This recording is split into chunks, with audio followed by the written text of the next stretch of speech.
요한일서 5장 6절에서 12절입니다. 예, 읽어주세요.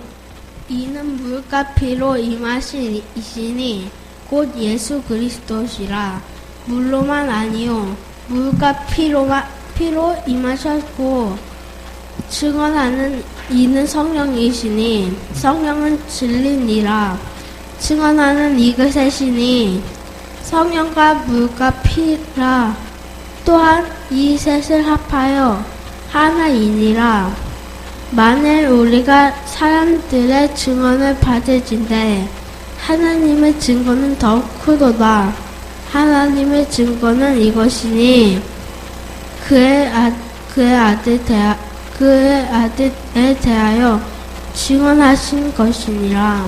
하나님의 아들을 믿는 자는 자기 안에 증거가 있고 하나님을 믿지 아니하는 자는 하나님을 거짓말하는 자로 만나니 이는 하나님께서 그 아들에 대하여 증언하신 증거를 믿지 아니하였음이라. 또 증거는 이것이니 하나님이 우리에게 영생을 주신 것과 이 생명은 그의 아들에 있는 그것이니라. 아들이 있는 자에게는 생명이 있고 하나님의 아들이 없는 자에게는 생명이 없느니라. 아멘. 아멘. 요한일서 5장 6절부터 12절까지 아들을 믿는 자에게는 영생을 받습니다. 아들을 믿는 자는 영생을 얻습니다. 라는 제목으로 말씀을 증거합니다. 우리 겸이가 몇 살이죠? 6살이? 겸이가 6살. 하민이는 14살. 채민이는 11살. 지민이는 13살. 반석이는 자기 나이도 17? 자, 은진이는 19. 제가 왜 이 나이를 물어보는지 여러분들이 말씀을 들으면 알 것입니다. 2000년도에 제가 필리핀에 있었던 적이 있는데 그때 마음을 열어주는 11가지 이야기라는 책이 베스트셀러가 된 적이 있습니다.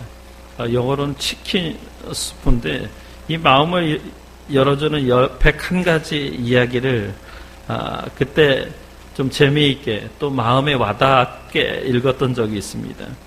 그 중에 제목이 그 작은 그런 소제목이 나의 아버지는 내가 라는 것을 읽을 때 마음에 와닿는데 지은이가 뭐라고 얘기했냐면 내가 4살 때 여기 4살이 있는지 모르겠어요. 4살이 없네. 4살 때 아빠는 뭐든지 할 수 있었다. 내가 5살 때 아빠는 많은 걸 알고 계셨다. 내가 6살 때 아빠는 다른 애들의 아빠보다 똑똑하셨다. 8살 때 아빠가 모든 걸 정확히 아는 건 아니었다. 10살 때 아빠가 어렸을 때는 지금과 확실히 많은 게 달랐다. 12살 때 아빠가 그것에 대해 모르는 건 당연한 일이었다. 아빠가 어린 시절을 기억하기엔 너무 늙으셨다.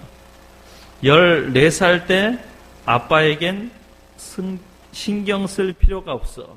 재민이가 몇 살? 하민이가? 14? 아빠에겐 신경 쓸 필요가 없어. 아빠는 너무 구식이거든. 20살 때 우리 아빠는 구제불능일 정도로 시대에 뒤졌지. 25살 때 아버지는 그것에 대해 약간 알기는 하신다. 오랫동안 경험을 쌓아 오셨으니까. 30살 때 아마도 아버지의 의견을 물어보는 게 좋을 듯 하다. 아버지인 경험이 많으시니까 35살 때 아버지에게 여쭙기 전에는 난 아무것도 하지 않게 되었다. 40살 때 아버지라면 이럴 때 어떻게 하셨을까 하는 생각을 종종 한다. 아버지는 그만큼 현명하고 세상 경험이 많으셨다. 50살 때 아버지가 지금 내 곁에 계셔서 이 모든 걸 말씀드릴 수 있다면 난 무슨 일이든 할 수 있을 것이다. 아버지가 얼마나 훌륭한 분이었는가를 미처 깨닫지 못한 게 후회스럽다. 아버지로부터 더 많은 걸 배울 수도 있었는데 난 그렇게 하지 못했다. 제가 13년 전에 이 책을 읽었을 때 나이는 30살이었어요. 그때는 아버지에게 여쭙기 전에는 난 아무것도 할 수 없는 그런 나이였습니다. 그래서 저는 제 육신의 아버지가 없어서 하나님 아버지에게 물어봤습니다. 하나님 아버지에게 종종 물어봤습니다. 이제는 40이 넘어서 이제 시운을 향해 걸어가고 있는데 시운이 되니까 절실하게 아버지가 필요한 나이가 된 거예요. 자, 여러분은 어떠세요? 우리 하민이는 몇 살? 14살. 아마 14살이니까 아빠에겐 신경 쓸 필요가 없고 아빠는 너무 구식이라고 생각할 것 같아요. 20살인 우리 이제 딸내미가 19인데 아마 아빠가 구제불능일 정도일 것 같아요. 여러분은 어떻습니까?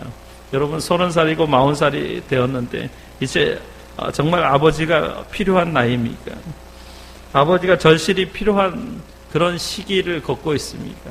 정말 하나님 아버지 없이는 안 돼요. 아니면 내 육신의 아버지가 내 삶에 꼭 필요합니다. 그렇게 느끼고 계시나요? 어제 우리 딸 은진이에게 제가 어제 아닌 금요일 날 저녁에 물어봤는데 맥도날드에서 아르바이트를 하고 있는데 이제 토요일 날 일 끝나면 알바하는 게 갈까? 라고 했더니 그냥 단호하게 우리 딸 너 오지 마세요. 절대로 never 라고 얘기를 하더라고요. 왜냐하면 이제 그 토요일 날 아침에 아내가 그 은진이 아르바이트 하는 곳에 그 강동구청 옆에 교육을 받으러 가는데 제가 차로 태워다 줬는데 그 일 때문에 이제 저랑 제 아내랑 물어봤거든요. 근데 나는 물어봤는데 너 했는데 또 아내가 이제 은진이에게 끝나고 갈까 하니까 예스 그러라고 하더라고요. 엄마는 오라고 하고 아빠는 노 절대 안 돼 라고 하는 모습을 보면서 야, 참 아빠가 반성을 많이 해야 되겠다라는 생각을 해봤습니다. 그러면서 어떤 이제 제 아내랑 차 안에서 아침에 제가 태워다 주면서 그런 얘기를 했어요. 사역을 하면서 나름대로 한 10여 년 동안 원칙을 세우는 것이 있는데 저는 나를 필요로 하는 사람, 예를 들면 신방을 요청한다든지 꼭 와달라고 하면은 시간에 상관하지 않고 언제든지 달려갔습니다. 그런데 나를 필요로 하지 않는 곳은 가지 않겠다. 그런 원칙을 세웠는데 딸에게도 어제 그대로 적용이 됐습니다. 우리 딸이 굳이 아빠는 절대 안 돼 하는데 가고 싶어도 못 갔지만 갈 수가 없는 거예요. 그런데 마음속에는 왠지 그런 어떤 서운한 마음, 섭섭한 마음이 있는 거예요. 제가 그래서 생각을 해봤으면 세상에서는 아버지와 딸이 이렇게 어떤 좋은 관계를 맺지 않을 수도 있고 또 마음을 서로 이렇게 터놓고 이야기할 수 없는 그런 관계도 있지만 정말 하나님과 하나님의 아들 예수 그리스도는 어떤 관계를 가지고 있을까? 하나님과 예수 그리스도의 관계는 노라고 하는 게 없어요. 서로가 너무나 친밀한 뗄래야 뗄 수 없는 사랑의 관계를 가지고 계셔요. 여기 부모라고 하면 자식이 원하는 것은 해가 된다고 해도 때로는 어쩔 수 없이 줄 수밖에 없고 어쩔 수 없이 허락할 수밖에 없는 게 그 부모의 심정이에요. 하나님과 하나님의 아들 예수 그리스도는 친밀한 관계였고 서로 사랑하는 관계였다라는 것을 여러분이 기억을 했으면 좋겠습니다. 그래서 오늘 본문의 가장 핵심적인 것은 뭐냐면 하나님의 아들 예수 그리스도가 누구시냐, 그것을 증거하는데 세 가지로 이야기합니다. 오늘 본문에서 예수님이 하나님의 아들이시다, 그리스도이시다, 세 가지로 확증하고 밝히고 있고 증언하고 있고 증거하고 있어요. 그래서 오늘 본문의 핵심은 증언이냐 증거냐. 이걸 우리 그냥 한국말로 하면 증명이에요. 어떻게 예수님이 하나님의 아들 되시고 예수님이 우리를 구원하시는 메시아가 되시고 예수님이 하나님의 아들이시기 때문에 우리를 지상에서 그러니까 영생에 이르게 할 수 있느냐를 세 가지로 증거를 합니다. 첫 번째는 예수님 자신의 증거예요. 우리에게 영생을 주시는 분은 예수님이시다. 왜 그러냐? 예수님의 사역 속에서 그것을 밝히고 있습니다. 오늘 본문 6절에서 8절 말씀 보면 이는 물과 피로 임하신 이시니 곧 예수 그리스도라.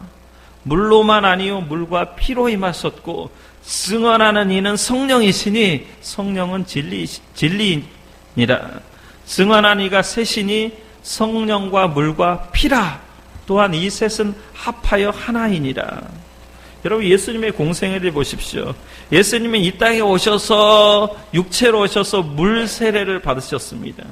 마태복음 3장 13절에서 17절에 이렇게 말씀합니다. 이때 예수께서 갈릴리로부터 요단강에 이르러 요한에게 세례를 받으려 하시니 요한이 말려 이르되 내가 당신에게 세례를 받아야 할 터인데 당신이 내게로 오시나이까? 예수께서 대답하여 이르시되 이제 허락하라. 우리가 이와 같이 하여 모든 의를 이루는 것이 합당하니라 하시니 이에 요한이 허락하는지라.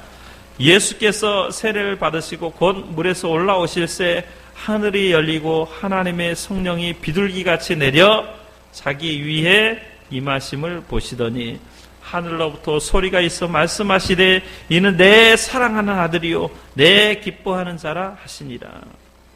여러분 예수님이 세례를 받으셨어요. 물세례, 예수님이 세례를 받으셨다라는 것은 뭘 의미하냐면 공생애, 예수님이 공적인 사역을 시작했다라는 그런 출발점을 이야기해요. 우리 최민이가 얼마 전에 학교에서 운동회를 했는지 축제를 했는데 여러분 옛날에 시골에서 가을 운동회는 동네 잔치였어요. 근데 운동회 마지막 클라이막스가 뭐냐면 달리기예요. 달리기 할 때 언제 뛸 수 있나요? 언제 우리가 최선을 다해서 뛸 수 있나요? 저 앞에서 이게 달리기 준비하고 있는데 앞에서 총을 들고 딱 하는 순간 열심히 뛰어야 돼. 달리기를 할 때 총이 울리는 것과 같은 것, 그것이 뭐냐면 예수님이 세례를 받는 거예요. 신학자들은 이렇게 얘기해요. 옛날 황제나 왕위에 오를 때 반드시 즉위식을 하는데 즉위식은 축제예요. 마지막 빵빠르가 울리고 왕이 신하들 앞에서 기름을 이제 바르게 되는데 그리고 머리에 왕관을 쓰게 됩니다. 그게 대관식이라는 거예요. 예수님께서 세례 요한을 통해서 받으신 세례는 단순한 어떤 물 세례가 아니었어요. 일종의 왕으로서 임하는 하나님의 아들의 공식적인 그런 직함을 가지고 사역을 시작하는 그런 즉위식이었어요. 고대 왕들, 여러분들이 영화를 보면 고대 왕들은 왕으로 등극할 때 반드시 기름 부음을 받았습니다. 기름 부음을 통해서 공식적인 왕으로 등극을 하고 그때부터 이제 공식적인 왕의 업무를 수행해 나가는 거예요. 그러니까 예수님에게서 세례는 기름 부음의 의식이었다라는 거죠. 물 세례가 기름 부음만을 의미하는 건 아닙니다. 세례는 기름 부음을 받기 위한 정결 의식이에요. 물 속에 들어갔다라는 건 죽었다가 살아나, 죄 사함의 표식이에요. 모든 그런 어떤 공중 앞에서 이제 예수님께서 물에 들어가서 나왔다라는 것은 모든 인류의 죄를 속죄했다라는 그런 의미가 담겨져 있습니다. 그리고 하나님 앞에서 쓰임 받으려면 깨끗하지 않은 사람은 쓰임 받을 수 없어요. 정결하지 않은 사람은 기름 부음을 받을 수 없습니다. 예수님은 요단강에서 이제 세례 요한에 의해서 요단강 물로 세례를 받았는데, 예수님께서 세례 받으시고 물 위에 올라오실 때 어떤 현상이 있었냐면 하늘이 열리고 하나님의 성령이 비둘기 같이 예수님에게 임하였습니다. 그것을 예수님이 성령으로 기름 부음 받은 순간이에요.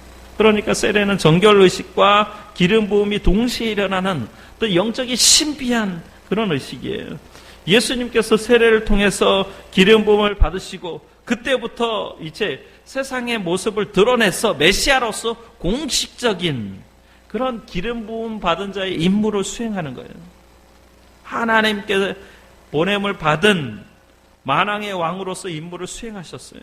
하나님 나라의 복음을 전파하시고 예수님께서 친히 이 땅에 오셔서 물세를 받으심으로 공생애를 시작하시고 또 십자가에서 대속의 피를 쏟으심으로 공생애를 마치셨는데, 이제 그리고 예수님이 승천하신 후에 성령께서 초대 교회에 임하셔서 예수가 그리스도이시다, 예수가 메시아이시다, 예수를 믿으면 우리에게 영생을 주신다라고 증명하셨어요. 그러니까 그것을 공생애 동안 3년 반의 시간 동안 예수님은 하나님 나라의 복음을 증거하셨어요. 내가 곧 너희에게 영생을 가져다 준다. 나를 믿으면 너희에게 영원히 살아나는 역사가 있다. 그래서 오늘 본문에 물과 피가 나오는데, 물은 세례를 상징해. 물은 세례. 그 다음에 피는 십자가를 상징합니다. 그러니까 물과 피는 우리 몸 안에도 물과 피가 있잖아요. 물과 피는 예수님이 육체로 오셨다. 예수님은 참 인간이시고 참 하나님이셨다. 그러니까 육체로 오신 분만이 우리 죄와 죽음의 문제를 해결할 수 있다는 거예요. 육체로 오셨기 때문에 인간의 그 더러운 죄의 문제를 해결할 수 있는 거예요. 사람의 생명에 있어서 사람이 생명이 없어지려면 몸 안에 수분이 빠지면 사람이 죽어요. 그 다음에 피가 없으면 죽어요. 그러니까 사람에게 가장 중요한 게 물과 피예요. 그 육체는, 우리 인간의 육체는 물과 피로 구성되어 있는데, 물과 피는 사실은 이게 눈에 우리 몸에 보이지는 않지만 우리 안에 있는 가장 중요한 요소, 장기예요. 이건 객관적으로 우리 생명이 살아있으려면 우리 몸 안에 물과 피가 있어야 되는데, 예수님이 물과 피로 임하셨다라는 것은 객관적인 증거예요. 정말 우리를 구원하실 분은 예수님 외에 없다라는 거예요. 그래서 예수님이 육체로 오셨다라고 누누이 강조하는 거예요. 요한일서를 쭉 보면 예수님이 육체로 오신 것을 부정하는 사람들이 적그리스도다. 그러니까 예수님이 육체로 오셔야지만 인간의 몸을 구원할 수 있는 줄 믿습니다. 이게 객관적인 그런 증거예요. 그리고 주관적인 증거는 뭐냐면 성령님께서 성도들 마음속에 예수를 믿으면 구원을 주신다라는 그 어떤 주관적인 증거를 주세요. 오늘 본문에는 그것에 대해서 뭐라고 얘기하냐면 10절에 하나님의 아들을 믿는 자는 자기 안에 증거가 있고, 하나님의 아들을 믿는 자는 자기 안에 증거가 있는 거예요. 이건 주관적인 증거예요. 예수님은 제자들에게 성령이 강림하셔서 자신에게 대해서, 예수님에 대해 증거하실 것이라고 말씀하셨어요. 성령님께서도 친히 성도 안에 내주하시면서 예수가 구세주시다, 예수가 구주이시다, 예수를 믿어야만 우리가 산다라고 증거하십니다. 그래서 오늘 본문에 7절 8절 말씀 보면 증거하는 이가 셋이니 성령과 물과 피라. 성령과 물과 피는 예수가 그리스도임을 증거하는 거예요. 예수님이 하나님의 아들이심을 증거하는 거예요. 예수 그리스도께서 이 땅에 실제로 오셨다. 그리고 십자가 지시고 죽으셨다. 부활하셨다. 그러므로 말미암아 세상의 구주가 되었었다라는 것을 확실히 확실히 증거하는 증거인 줄 믿습니다. 이 증거를 믿을 때 우리에게 영생이 있는 거예요. 이게 놀라운 사실인 거예요. 그 다음에 두 번째 증거는 뭐냐면 하나님 아버지가 예수님이 아들이라고 증거하는 거예요. 하나님의 아들이라고 증거하는 거예요. 오늘 9절 10절 한번 같이 읽어보겠습니다. 9절 10절 시작. 만일 우리가 사람들의 증언을 받을진대 하나님의 증거는 더욱 크도다. 하나님의 증거는 이것이니 그의 아들에 대하여 증언하신 것이라. 하나님의 아들을 믿는 자는 자기 안에 증거가 있고 하나님을 믿지 아니하는 자는 하나님을 거짓말을 하는 자로 만드나니 이는 하나님께서 그 아들에 대하여 증언하신 증거를 믿지 아니하였습니다. 최근에 검찰총장이 최모 검찰총장이 있었는데 개인의 어떤 신상 문제 때문에 검찰총장직에서 물러났습니다. 옷을 벗었습니다. 왜냐하면 가정을 가진 사람이 다른 어떤 여인을 통해서 아들이 있다라는 것이 이제 그의 어떤 검찰총장으로서의 직위를 감당할 만한 도덕적인 윤리적인 수준이 되지 않는다. 그래서 이제 물러나게 됐는데 그가 이제 부산에 있을 때부터 임모 여인을 알게 됐는데 그 여인에게 한 아들이 있었습니다. 그 아들이 전직 검찰총장의 아들이라고 호적에다 올렸어요. 그리고 학교에도 총장의 아들이라고 했습니다. 임모 여인이 실제로 최모 전직 검찰총장에 있을 때 자기 이제 남편이라고 찾아왔던 적이 있습니다. 그것이 이제 시신문 조선일보에 뜨고 또 방송에 나오게 되고 그러니까 급기야 법무부 장관이 이제 검찰총장의 사표를 쓰라고 이야기를 했습니다. 그리고 청와대에서 조사를 했어요. 청와대 발표에 의하면은 임모 여인의 아들이 전직 총장은 자기 아들이 아니라고 하는데 상당히 총장의 아들일 가능성이 개연성이 크다라고 얘기해서 이제 대통령에 보고하니까 대통령이 검찰총장을 사직서를 받아서 사임을 하겠습니다. 이 사건을 보면서 누구의 아들인가가 중요하다라는 생각을 해봤습니다. 뿐만 아니라 정말 아버지가 아들이 아니라고 하고 또 그 아버지가 내 아들이 맞다라고 하는 것이 얼마나 중요한가를 깨달았습니다. 여러분 하나님 아버지가 지금 예수님이 내 아들이라고 증언하는 거예요. 그것은 팩트입니다. 사실입니다. 이 검찰총장의 그런 어떤 혼외 아들 때문에 나라가 엄청 시끄러웠어요. 그래서 신문사에서는 그럼 유전자 검사를 해보면 된다 해서 유전자 검사를 하느니 마느니 그리고 많은 검찰의 그런 이제 법무부 장관까지 그리고 청와대까지 그래서 많은 사람들이 동원해서 진상을 조사를 했습니다. 거기서 중요한 건 뭐냐면 전직 총장이 내 아들 맞다 하면 되는데 내 아들 아니라고 하는 거예요. 그래서 시끄러운 거예요. 조사할 수 있는 방법은 없습니다. 여러분 여기서 중요한 건 뭐냐면 하나님 아버지가 예수님이 내 아들이고 그리고 전인을 구원할 수 있는 구세주이시라고 증언하신 것이 중요한 거예요. 그 사실을 믿을 때 우리에게는 새 생명이 임하는 줄 믿습니다. 우리에게 영생이 임하는 거예요. 이것은 귀한 사실인 줄 믿습니다. 더 이상 예수님을 유전자 검사를 해야 된다, 조사를 해봐야 된다, 그럴 필요가 없는 겁니다. 하나님 아버지가 내 아들 맞다고 하면 맞는 거예요. 여러분, 지민이가 조금 더 크면 지금 청소년 시절인데 고민이 될 거예요. 우리 아버지가 맞는지 안 맞는지 참. 그래서 심각하게 아버지가 매를 때리고 그러면은 아버지 앞에 가서 우리 아버지 맞아요? 라고 물어보면 아빠가 뭐라고 얘기할까?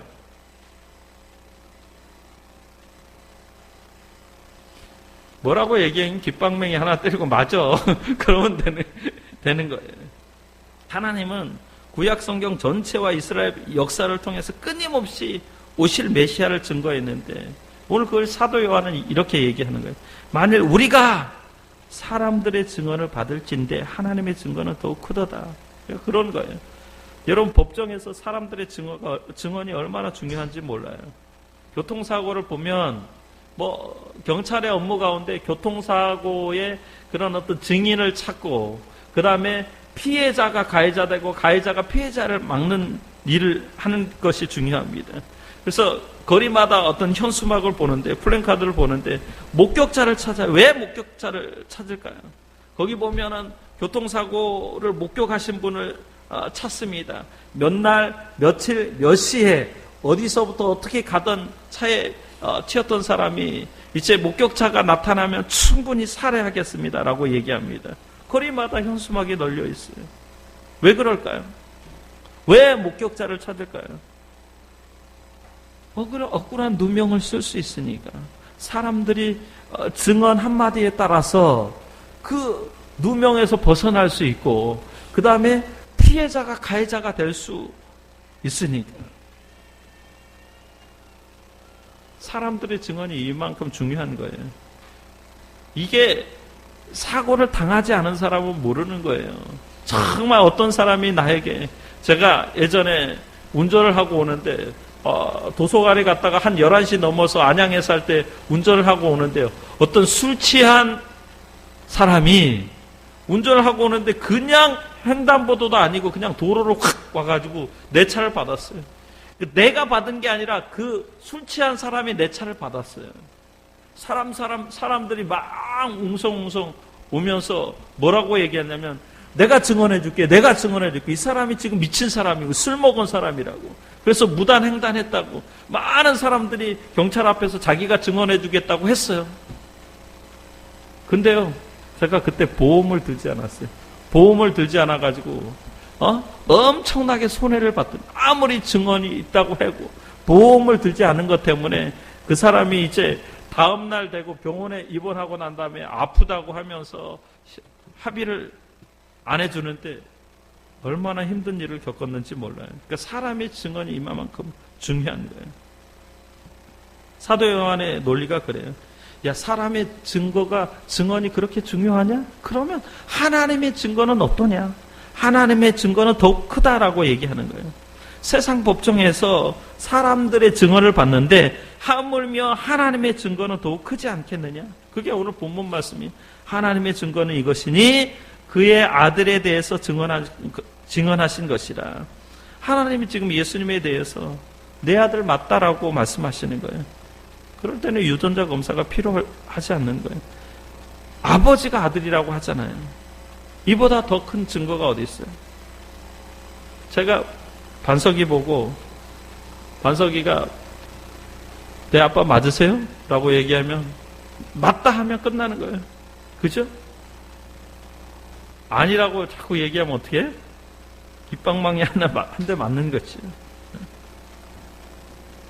증거가 어디 있냐고, 내가 아버지인 증거가 어디 있어요? 라고 물어보는 자체가 이상하는 거예요. 아들은 그냥 믿으면 되는 거예요.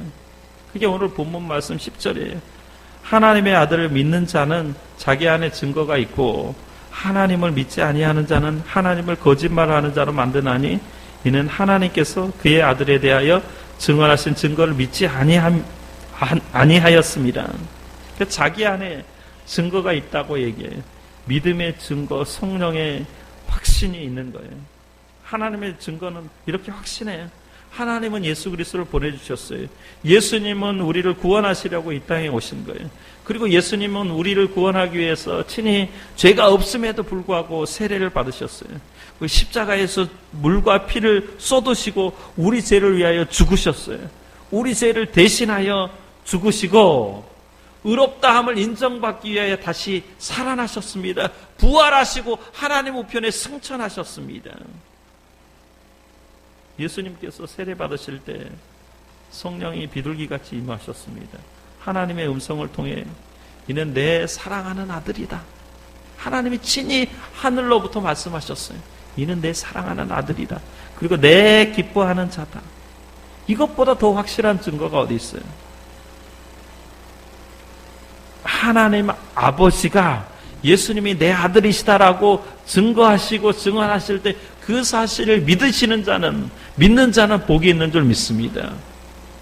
믿는 자는 자기 안에 증거가 있으며 확신이 있습니다. 이 확신을 가지고 살아갈 때 영생의 삶을 살 수 있는 줄 믿습니다. 그 다음에 첫 번째 증거는 예수님 자신이 증거하셨고요. 그 다음에 두 번째 증거는 하나님 아버지가 증거하셨고, 세 번째 증거는 뭐냐면 우리들의 증거예요. 생명 있는 자의 증거예요. 오늘 11절 12절 말씀 같이 한번 읽어보겠습니다. 시작. 또 증거는 이것이니 하나님이 우리에게 영생을 주신 것과 이 생명이 그의 아들 안에 있는 그것이니라. 아들이 있는 자에게는 생명이 있고 하나님의 아들이 없는 자에게는 생명이 없느니라. 여러분, 생명이 있습니까? 생명이 있어요? 응? 예수는 그리스도시고 하나님의 아들이심을 믿는 자에게는 하나님께서 영생을 선물로 주셨습니다. 이 영생은 생명을 소유했다라는 의미예요. 이 생명이 하나님과 함께 있다가 하나님의 아들이신 예수 그리스도 안에서 완벽하게 우리에게 나타나셨고 완벽하게 우리에게 보여주셨습니다. 예수 그리스도를 내 안에 영접하는 것 외에는 생명에 이를 수 있는 길이 없습니다. 그래서 예수님께서 내가 곧 길이요 진리요 생명이라고 말씀하는 거예요. 내가 곧 길이요 진리요 생명이기 때문에 나 외에는 아버지께로 갈 자가 없다라고 말씀합니다. 예수만이 생명이고 예수를 믿는 자에게 생명이 있는 줄 믿습니다. 영생이 있는 거예요. 우리는 죽어도 죽지 않는 거예요. 죽음을 잠자는 것이라고 비유하는 거예요. 그러니까 여러분이 세상에서 정말 극악무도한 그런 질병에 걸린다 할지라도 소망이 있습니다. 생명이 있기 때문에 소망이 있습니다. 니라서 여러분을 살려줄 수 있나요? 니라서 여러분이 정말 세상에서 폭삭 망하고 여러분이 가지고 있는 직위를 잃는다 할지라도 여러분 쫄딱 망한다 할지라도 생명이 있는 사람은 살아있는 한 소망이 있는 거예요. 여러분 지금 비록 공부 못해도 반에서 꼴찌를 해도 생명이 있는 한 소망이 있는 거예요. 죽으면 소망이 없는 거예요. 생명 있는 살아있는 사람, 생명 있는 삶에는 소망이 있는 줄 믿습니다. 그래서 사도 요한은 마지막으로 뭐라고 얘기하냐면 요한일서를 기록한 목적이 뭐냐면 바로 하나님의 아들의 이름을 믿는 자에게는 영생이 있다라는 것을 알려주기 위해서 하나님의 아들의 이름을 믿는 자에게는 영생이 있는 줄 믿습니다. 그것을 말씀하기 위해서 이 요한의 일서를 기록한 거예요. 그럼 우리가 살아있는 사람들은 좀 생기가 넘쳐났으면 좋겠어요. 살아있는 그런 생명 있는 자처럼 살았으면 좋겠습니다. 그 고백이 빌리 그레함 목사님의 생활 고백에서 나타나는데 이런 삶을 살았으면 좋겠습니다. 빌리 그레함 목사님이 이렇게 고백합니다. 나는 예수 그리스도를 영접하여 성령으로 거듭난 새 사람으로서 나의 삶의 새 동력인 성령님께 순종하든지 아니면 죄의 힘에 끌려가는 옛사람으로 살든지 둘 중에 하나를 선택해야 합니다.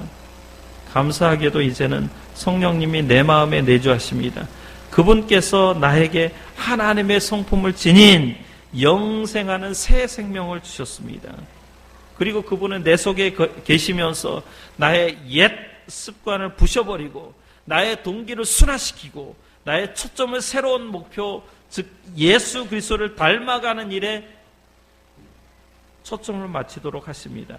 그리하여 나의 남은 생애 동안 하나님의 말씀을 통하여 늘 성령님을 의지하며 나는 더욱더 영적으로 성숙해져 갑니다. 성령님께서 주신 영감으로 기록된 하나님의 말씀인 성경은 성령의 조명으로 우리를 감동 감화시키며 우리의 삶을 변화시킵니다. 성령님은 내가 그분에게 협력한다면 매일같이 조용하게 나를 더욱더 주 예수님을 닮아가도록 만들어 주십니다.